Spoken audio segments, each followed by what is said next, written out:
Locker room का दरवाजा बंद था। कनिका की मदद के लिए आती आवाज सुनकर भी कोई आगे नहीं बढ़ रहा था, क्योंकि वहां मौजूद सभी लोगों को यही लग रहा था कि अंदर बस शूटिंग चल रही है और सभी वहां खड़े होकर आपस में बातें करते हुए बोल रहे थे। हाँ यार, ये आवाजें सुनकर तो कोई भी ये समझ लेगा कि अंदर कुछ गलत हो रहा है। जब ये आवाजें इतनी रियल लग रही है तो शूट कितना अच्छा आया होगा ना। वीके वहां खड़े होकर इधर उधर सबकी बात सुन रहा था। तभी अयान वीके के कोट को खींचते हुए बोला, डैड जल्दी जाओ, देखो मॉम चिल्ला रही है। डैड जाओ, उनकी मदद करो, उन्हें आपकी जरूरत होगी। ये कहते कहते अयान की आंखों में आंसू आ गए। अयान को इस तरह से परेशान देखकर वीके ने उसे खुद से थोड़ा सा दूर किया और गुस्से में बोला, तुम चिंता मत करो अयान, मेरे रहते तुम्हारी मॉम को कोई तंग नहीं कर सकता। और फिर लंबे लंबे कदमों से वो लॉकर रूम की तरफ बढ़ने लगा। लॉकर रूम के पास पहुंचते ही उसने अपने पैरों से मारकर जोर से लॉकर रूम का दरवाजा खोला। वहां खड़े सबके सब लोग हैरान हो गए थे। वीके के दरवाजा खोलते ही वरुण ने गुस्से में अपना सर उठाया और तेज आवाज में बोला, कौन बेवकूफ है जो ऐसे शूटिंग के बीच में अंदर आ गया? और मन ही मन खुद से बोला, यार इस पागल की वजह से एक बार फिर ये लड़की बच जाएगी। वीके ने बाकी सबको इग्नोर किया और बस कनिका को देखने लगा जो उस वक्त अंदर थी। कनिका को लगा कि वीके ने सब कुछ देख लिया। उसने जल्दी से अपने कपड़े कसकर लपेट लिए। उसके कपड़े फटे हुए थे। उसने अपने शरीर को छुपाने की बहुत कोशिश की, लेकिन वो फिर भी उसे पूरी तरह से छिपा नहीं पा रही थी। गुस्से में भरे वरुण ने वीके की तरफ देखा और बोला, हु आर यू मिस्टर? तुम्हें दिख नहीं रहा है कि यहाँ पे उनकी शूटिंग चल रही है? वरुण एक जाना माना एक्टर था, वीके भी उसे जानता था, लेकिन इतना सब देखने के बाद उसके मन में वरुण की अब वो इमेज नहीं थी जो पहले कभी हुआ करती थी। उसने गुस्से में डायरेक्टर की तरफ देखते हुए कहा, director can you still manage him? और फिर कनिका की तरफ देखते हुए उससे बहुत ही शांत आवाज में बोला, यहाँ आओ। कनिका ने धीरे से सर उठाया और उसकी ओर देखा। उसे देखते ही वो अपनी पूरी ताकत लगाकर वहां से उठी और वीके के पास चली गई। वो पूरी तरह कांप रही थी। उस समय वो एक विक्टिम थी, लेकिन वीके के सामने वो एक ऐसे बच्चे की तरह लग रही थी जिसने कुछ गलत किया हो। वो अपनी तिरछी तिरछी नजरों से वीके को देखते हुए खुद से बोली, भले ही कितना भी गुस्से वाला हो, लेकिन उस घटिया वरुण से तो लाख गुना अच्छा है। इसे औरतों की इज्जत करना आता है, लेकिन ये वरुण तो एक नंबर का बेशरम और गिरा हुआ इंसान है। वो शौक की वजह से खड़ी नहीं हो पा रही थी। वीके ने उसे लड़खड़ाते हुए देखकर अपना सहारा लिया और थोड़ी ही देर में वो पूरी तरह से वीके की बाहों में गिर गई। उसे इस तरह बेसुध होते देख वीके उसके गाल को थपथपाते हुए बोला, कनिका, कनिका तुम ठीक तो हो? उन लोगों को इस तरह से देखकर वहां मौजूद सभी लोग आपस में बातें करते हुए बोले, लगता है ये इसका पति है, तभी तो देखो इसे कनिका की कितनी फिक्र हो रही है। कनिका को हल्का सा होश आया तो वो अपना सहारा लेते हुए खड़ी होने लगी। उसे ठीक देखकर वीके ने चैन की सांस ली और कनिका को गले से लगा लिया। कनिका भी उस वक्त बहुत डरी हुई थी। उसी डर की वजह से वो भी वीके से लिपट गई। 2-3 मिनट तक गले लगे रहने के बाद अचानक कनिका की नजर आसपास के लोगों पर गई तो वो शर्म से पानी पानी हो गई और खुद से बोली, मुझे क्या हो गया? ये मैं क्या कर रही हूँ? ये सब मेरे बारे में क्या सोच रहे होंगे? फिर अगले ही पल उसने खुद से कहा, कुछ तो है वीके में, जो इनसे गले लगकर मुझे थोड़ा बेटर फील हो रहा है। वो सोच ही रही थी कि तभी वीके ने अपना सर नीचे किया और कनिका को अपनी बाहों में देखा। अगले ही पल उसने उनके बीच की दूरी को थोड़ा सा बढ़ाया और अपना कोट उतारकर उसकी तरफ बढ़ाते हुए बोला, ये पहन लो। कनिका ने तुरंत उसका कोट पहन लिया। उसे पहनकर अब वो थोड़ा कंफर्टेबल फील कर रही थी। कोट की वजह से उसके फटे कपड़े भी छिप गए थे। कितना गलत समझा। मन ही मन ये सोचते हुए कनिका बस वीके को ही देखे जा रही थी। वहीं बगल में खड़ी रश्मि ने जब उन दोनों को एक दूसरे को गले लगाते हुए देखा था तो गुस्से के कारण उसके चेहरे का रंग उड़ गया था।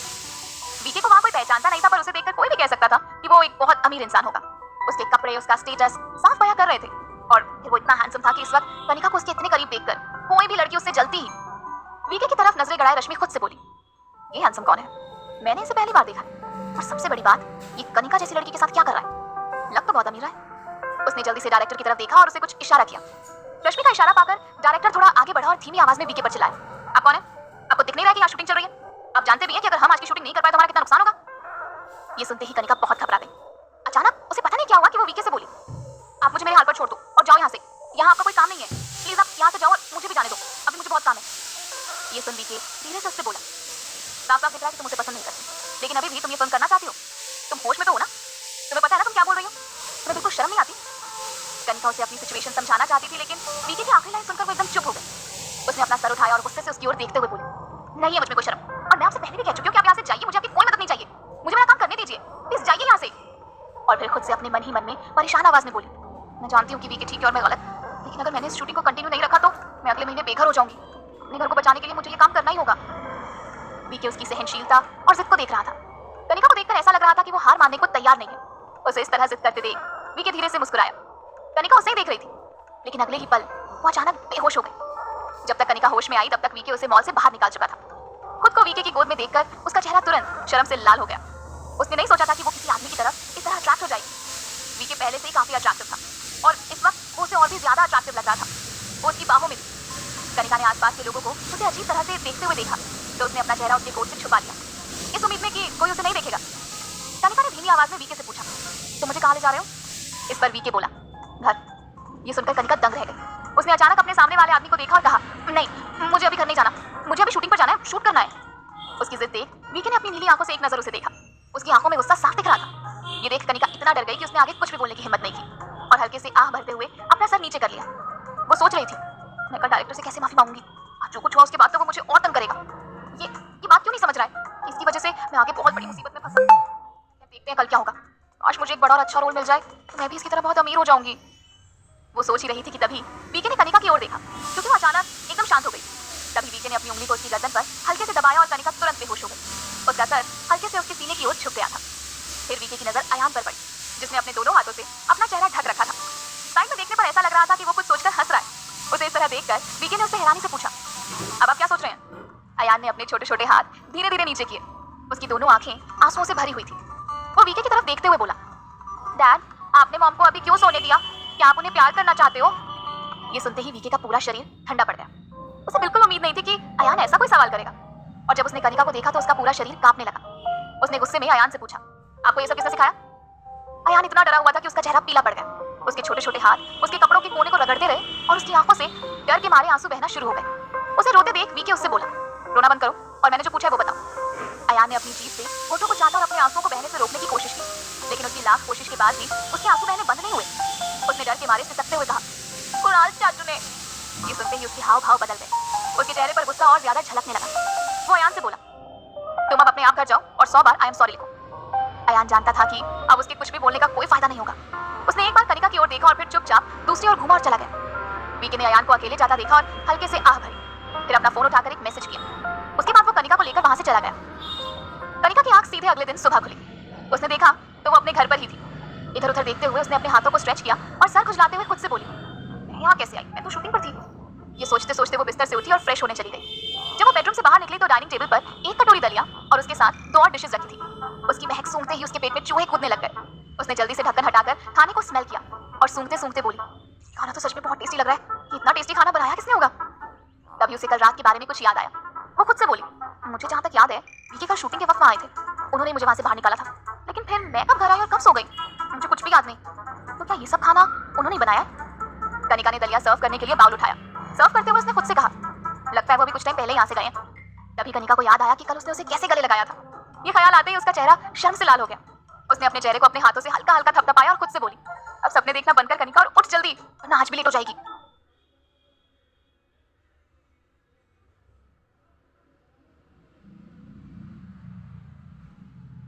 वाह क्या खाना। दोस्तों अभी खरीदिए कोई भी कॉइन बैग और एंजॉय कीजिए एड फ्री लिस्टिंग। क्या खाना है? पक्का वीके ने ऑर्डर किया होगा। कनिका मजे से खा रही थी। स्वाद तो कुछ जाना पहचाना लग रहा है। यही सोचते हुए उसने दलिये का एक और स्पून लिया और फिर टेस्ट पहचानते हुए बोली, अरे ये तो वीके के हाथ का ही स्वाद है। लगता है ये खाना उन्होंने ही बनाया। कुछ भी कहो, किसी ने भी बनाया है, बहुत टेस्टी। खाने के बाद कनिका ने पूरी डाइनिंग टेबल साफ की और वहां मौजूद सभी बर्तन उठाकर किचन में ले गई। उसके बाद वो तैयार होने चली गई थी। आज के लिए उसने एक शाइनिंग व्हाइट स्कर्ट और ब्लैक टॉप निकाला। उसे पहनकर उसने हल्का सा मेकअप किया और फिर अपने बैग में कुछ सामान रख सिटी मॉल की तरफ निकल गई, जहां कल शूटिंग चल रही थी। वो जैसे ही मॉल के बाहर पहुंची तो उसे कल की बातें याद आने लगी। उसे अंदर जाने में घबराहट हो रही थी। आज तो पता नहीं क्या ही होगा मेरे साथ। कल जो कुछ भी हुआ उसके बाद डायरेक्टर सर बहुत गुस्से में होंगे। और फिर एक लंबी गहरी सांस लेते हुए खुद को समझाने लगी, इट्स ओके कनिका, कनिका तो खुद पर विश्वास रख। उसने खुद को समझाया और मुस्कुराते हुए लिफ्ट लेकर 3rd फ्लोर आ गई। लिफ्ट जैसे ही ओपन हुई उसकी नजर बाहर खड़े मिस्टर बंसल पर गई। उन्हें बाहर देखकर 1 मिनट को तो वो चौंक गई और फिर खुद से बोली, मिस्टर बंसल इस तरह बाहर क्यों खड़े हैं? उसने मुस्कुराते हुए उनसे कहा, good morning mister Bansal. Mister Bansal कुछ घबराए हुए लग रहे थे। उन्होंने चारों तरफ देखा और उसे अपनी तरफ खींचते हुए बोले, तुम यहाँ सब क्या कर रही हो? उन्हें इस तरह रिएक्ट करते देख कनिका को कुछ समझ नहीं आया। क्या हुआ मिस्टर बंसल, सब ठीक है ना? मिस्टर बंसल ने उसकी तरफ देखा और पूछा, क्या तुमने कल से सोशल मीडिया नहीं देखा है? नहीं, लेकिन क्या हुआ, आप कुछ साफ बताएंगे? उन्होंने उसे बताया, your rule has been changed. Kanika ने इस पर कोई रिएक्शन नहीं दिया। ऐसा लग रहा था जैसे वो ये सुनकर अपने होश खो बैठी है। उसे इस तरह देखकर मिस्टर बंसल ने अपने मन में चल रही उथल-पुथल उसके सामने बयान करने की कोशिश की। मुझे कल से लग रहा था कि वो लोग तुम्हें टारगेट कर रहे हैं, क्योंकि फिर से स्क्रिप्ट भी चेंज कर दी है। वो तुम्हें यहाँ से निकालने के लिए ही ये सब कर रहे हैं। कनिका को उनकी बातें कुछ समझ नहीं आ रही थी। वो बोली, रुकिए मिस्टर बंसल, आप साफ साफ बताएंगे कि आखिर चल क्या रहा है? उसे सारी बातों से अनजान पाकर मिस्टर बंसल ने झट से अपना फोन निकाला और एक आर्टिकल खोलकर उसे दे दिया।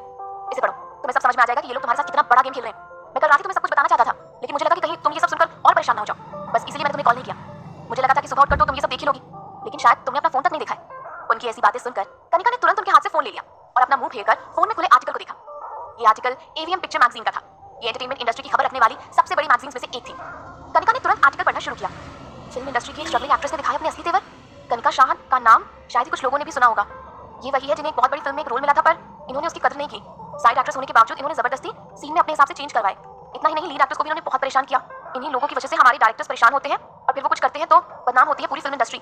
इनकी इन्हीं हरकतों की वजह से इन्हें फिल्म से हटा दिया गया है और एक नई लड़की ने इनकी जगह ले ली है। नेटिजन्स इस आर्टिकल पर लगातार कमेंट कर रहे थे और लक्ष्मी के कुछ डाई हार्ड फैंस भी कनिका के बारे में गलत सलत बोल रहे थे। कनिका उन कमेंट्स को पढ़ने लगी। ये कनिका कौन है? मैंने इसके बारे में पहले कभी नहीं सुना। इसने सच में रश्मि को परेशान किया? कितनी बेशरम लड़की है। पहली बार देखा है कि स्ट्रगलिंग एक्टर्स भी अपनी स्क्रिप्ट चेंज करवाने लगे हैं। आजकल कितनी एक्ट्रेसेस आ गई हैं और ये कनिका है कौन? इसे सच में लगता है ये रश्मि की बराबरी कर सकती है? What a joke. ये सब कमेंट्स पढ़कर कनिका को बहुत बुरा लगा। वो बहुत बड़ी एक्ट्रेस बनना चाहती थी पर आज लोगों को अपने लिए ऐसे कमेंट्स करते देख उसका कॉन्फिडेंस, उसका स्टार बनने का सपना डगमगाने लगा। वो वहीं खड़े खड़े लड़खड़ा गई। उसकी सांसें जोर जोर से चल रही थी। उसका चेहरा एकदम पीला पड़ गया था। उसका गला जैसे सूखने लगा था। कनिका तुम ठीक तो हो? उसकी हालत देखकर मिस्टर बंसल को टेंशन हो गई। उन्होंने उसे समझाते हुए उससे कहा, इस खबर के मीडिया में फैलने के बाद आज यहाँ बहुत से रिपोर्टर्स घूम रहे हैं। देखो, मैं नहीं चाहता कि कोई भी तुम्हें देखे और फिर ये फालतू बात आगे बढ़े, इसलिए तुम अभी इसी वक्त यहाँ से चली जाओ। ये सब झूठ है। ये बोलते हुए कनिका ने मिस्टर बंसल की तरफ देखा। उसकी आंखें एकदम लाल हो चुकी थी और चेहरा एकदम पीला। उसकी आवाज में परेशानी साफ झलक रही थी। ये सब झूठ है। उन लोग मेरे साथ ऐसा कैसे कर सकते हैं? मैंने बलराम का क्या बिगाड़ा है? कनिका को डर था कि इन सबका उसके करियर पर क्या असर पड़ेगा। वो अभी इतनी फेमस भी नहीं थी और फिर उसके बारे में ऐसी न्यूज़ देखकर अब कोई भी प्रोडक्शन टीम उसे काम नहीं देगी। मिस्टर बंसल ने उसे इस तरह देखा। वो कुछ कहना चाहते थे लेकिन न जाने क्या सोचकर उन्होंने खुद को रोक लिया और हल्के से आहें भरते हुए बोले, कनिका, अभी के हालात देखते हुए मैं तुम्हें यही सलाह दूंगा कि तुम घर जाकर आराम करो। नहीं, मैं इस मामले को ऐसे नहीं जाने दे सकती। मुझे कुछ करना होगा। एक गहरी सांस लेते हुए उसने खुद को संभाला और कहा, मैं ठीक हूँ मिस्टर बंसल। वो ऊपर की तरफ जाने लगी। ये देख मिस्टर बंसल ने उसे रोका लेकिन उसने उनकी एक नहीं सुनी और आगे बढ़ने लगी। मिस्टर बंसल ने उसे समझाने की कोशिश की, कनिका, मैं जानता हूँ कि तुम्हें बहुत गुस्सा आ रहा है लेकिन इस वक्त तुम्हारा ऊपर जाना ठीक नहीं है। अगर तुम इस वक्त ऊपर गई तो सच में तुम बहुत बड़ी मुसीबत में फंस जाओगी क्योंकि तुम्हारे पास जो स्क्रिप्ट है वो नकली स्क्रिप्ट है और असली स्क्रिप्ट तो रश्मि और उस बदमाश के पास है। मुझे ये बात अभी पता चली, इसलिए मैं तुमसे अभी ऊपर जाने के लिए मना कर रहा हूँ और फिर तुम बात अच्छे से समझ सकती हो कि इस वक्त तुम्हारी बात पर कोई भरोसा नहीं करेगा। कनिका को कुछ समझ नहीं आ रहा था। मिस्टर बंसल अभी भी उसे समझाने की कोशिश में लगे हुए थे। कनिका, हालात को समझने की कोशिश करो। मुझे नहीं पता क्यों लेकिन मुझे ऐसा लगता है कि वो बस तुम्हें बदनाम करना चाहते हैं। वो इस हद तक गिर गए कि उन्होंने वरुण को भी तुम्हारे बारे में उल्टी सीधी चीजें बताई थी। मिस्टर बंसल ने आसपास देखा तो वहां कोई नहीं था। फिर उन्होंने हल्की आवाज में कनिका के कान के पास जाकर कहा, कनिका, मैंने देखा है आज जो नए लोग आए हैं उनका रश्मि के साथ बहुत अच्छा रिलेशन है। मिस्टर बंसल उसे साफ साफ नहीं बोल रहे थे। सारी बातें सुनने के बाद कनिका ने सीधे एक ही सवाल पूछा, मिस्टर बंसल, क्या आप मुझे बता सकते हैं कि ये खबर फैलाने वाले का नाम क्या है? तभी मिस्टर बंसल ने जो कहा उसे सुनकर कनिका एकदम हैरान रह गई। जहां तक मुझे पता है उसका नाम पल्लवी है। क्या? Pallavi? Are you sure? Kanika ने हैरानी से मिस्टर बंसल को देखा और कंफर्म करने के लिए दोबारा पूछा। मिस्टर बंसल भी उसका रिएक्शन देखकर हैरान थे। क्या हुआ? तुम जानती हो उसे? कनिका खुद में बड़बड़ाते हुए बोली, वही मैं सोचूं कि रश्मि और मेरे बीच तो ऐसी कोई दुश्मनी है ही नहीं, फिर वो ये सब क्यों कर रही है? तो ये सब रश्मि नहीं बल्कि पल्लवी का प्लान था। मैंने कभी नहीं सोचा था कि वो इस हद तक गिर जाएगी। मुझे बर्बाद करने के लिए वो ऐसा घटिया कदम उठाएगी। लेकिन सबसे ज्यादा हैरानी वाली बात तो ये है कि उसने रश्मि को भी अपनी चाल में शामिल कर लिया। सच में खेल गई पल्लवी। करण को भी वो फोटोज पल्लवी नहीं दिखाई थी। कनिका बहुत शांत नेचर की लड़की थी। वो हर प्रॉब्लम को बहुत शांति से डील करती थी। इसलिए सब बातों को सुनकर भी उसने खुद को शांत कर लिया और मिस्टर बंसल की तरफ देखकर बोली, मिस्टर बंसल, आप सही थे। उन दोनों की हरकत मुझे बहुत भारी पड़ सकती है और अगर मैं अभी उनसे कुछ भी कहने गई तो वो मुझे फिर से बदनाम करने की कोशिश कर सकते हैं। उसने मिस्टर बंसल को थैंक यू कहा और वहां से जाने लगी। जैसे ही उसने लिफ्ट की ओर कदम बढ़ाए, कुछ लोगों का झुंड हाथ में कैमरा लिए उसकी तरफ बढ़ने लगा और देखते ही देखते उस झुंड ने उसे घेर लिया और उसकी फोटोज लेनी शुरू कर दी। ये सब देखकर मिस्टर बंसल तुरंत कनिका को छुपाते हुए उसके आगे खड़े हो गए। उन्होंने उन लोगों को पीछे किया और कहा, ये सब क्या कर रहे हैं आप लोग? उनकी बातों को इग्नोर करते हुए उस झुंड में से एक महिला रिपोर्टर ने अपना माइक आगे करके कहा, कल एवीएम पिक्चर्स में बताया गया था कि आपकी जगह किसी और को ले लिया गया है और आज आप यहाँ, क्या आप यहाँ क्रू से बदला लेने के लिए आई हैं? इस सवाल के बाद वहां मौजूद और सभी रिपोर्टर्स एकदम शांत हो गए। जवाब पाने की उम्मीद में सब कनिका की तरफ देख रहे थे। तभी मिस्टर बंसल ने उन्हें जवाब देते हुए कहा, ये सब क्या बकवास है? कनिका ऐसी लड़की बिल्कुल भी नहीं है। तुम लोग जानते क्या हो कनिका के बारे में? इसके जैसी हेल्पफुल और केयरिंग लड़की मैंने आज तक अपनी लाइफ में कभी नहीं देखी। और फिर कनिका की तरफ इज्जत भरी नजरों से देखकर अपनी बात को आगे बढ़ाते हुए वो बोले, मैं यहाँ एक बहुत छोटा सा वर्कर हूँ लेकिन कनिका वो इंसान है जिसका दिल बहुत बड़ा है। कनिका वो लड़की है जिसकी वजह से मेरी बीवी आज जिंदा है। उस वक्त कनिका के पास भी ज्यादा पैसे नहीं थे लेकिन उसने फिर भी मेरी मदद की। भले ही उस महीने उसने खुद एक टाइम खाना खाया हो लेकिन एक बार भी मुझसे शिकायत नहीं की। और तुम लोगों को लगता है कि लड़की इससे बदला लेगी? कभी नहीं। वो ऐसा कुछ भी नहीं करना चाहती है और ना ही ऐसे किसी मकसद से यहाँ आई है। मिस्टर बंसल ने जो कुछ भी कहा उसे वहां मौजूद सभी रिपोर्टर्स ने इग्नोर किया क्योंकि उन्हें इस टाइम बेचने के लिए कुछ मिर्च मसाला चाहिए था, ना कि कोई इमोशनल ड्रामा। कनिका, अगर तुम बदला लेने यहाँ नहीं आई हो तो तुम यहाँ क्या कर रही हो? क्या तुम उस न्यूकमर की इंसल्ट करने आई हो? कनिका, पूरा क्रू कह रहा है कि तुम बहुत एरोगेंट हो। अभी तो तुम पूरी तरह से सेलिब्रिटी भी नहीं बनी और अभी से ये हाल। कौन है तुम्हारे स्पॉन्सर? उनके सवाल धीरे धीरे और भी तीखे होते जा रहे थे। वो लोग हर एंगल से कनिका की फोटोज ले रहे थे। जैसे कनिका की आंखें कैमरा की लाइट पर पड़ी उसका सर चकरा गया। उसने तुरंत अपनी आंखों को अपने हाथों से ढक लिया। तभी उसकी नजर दूर खड़ी पल्लवी पर गई। उसे देखते ही वो समझ गई कि इन सबको यहाँ किसने भेजा है। ओह, तो इसे अभी भी चैन नहीं आया। ये अभी भी मुझे बर्बाद करने में लगी। इसे लगता है कि मैं अभी करण से प्यार करती हूँ और उसे इससे छीन लूंगी। इसे क्या पता कि अब मेरे दिल में करण के लिए सिर्फ और सिर्फ नफरत है। अगर करण मेरे सामने आकर घुटनों पर बैठकर भी माफी मांगी ना तो मैं उसे कभी माफ नहीं करूंगी। प्यार भरोसे से होता है जो हम दोनों ही एक दूसरे पर नहीं करते। और अचानक उसके चेहरे के भाव बदल गए। उसके चेहरे की उदासी अब एक अजीब मुस्कान में बदल गई थी। और जहां तक रही बात पल्लवी की तो उसे हमेशा डर लगा रहेगा कि कहीं मैं अपनी चीज उसे वापस न ले लूं। अब कनिका को पल्लवी से नहीं बल्कि पल्लवी को कनिका से खतरा था। कनिका की आंखों में एक चमक दिख रही थी जो उसके कॉन्फिडेंस को साफ दिखा रही थी। वो सीधी खड़ी हुई और मिस्टर बंसल को साइड करते हुए पूरे कॉन्फिडेंस के साथ एक माइक में बोली, आपको क्या लगता है कि मैं यहाँ क्यों आई होंगी? कनिका की आवाज सुनते ही वहां मौजूद सभी रिपोर्टर्स एकदम हक्के बक्के रह गए। उन्हें बिल्कुल भी उम्मीद नहीं थी कि कनिका कुछ बोलेगी भी और वो भी इतने कॉन्फिडेंस के साथ।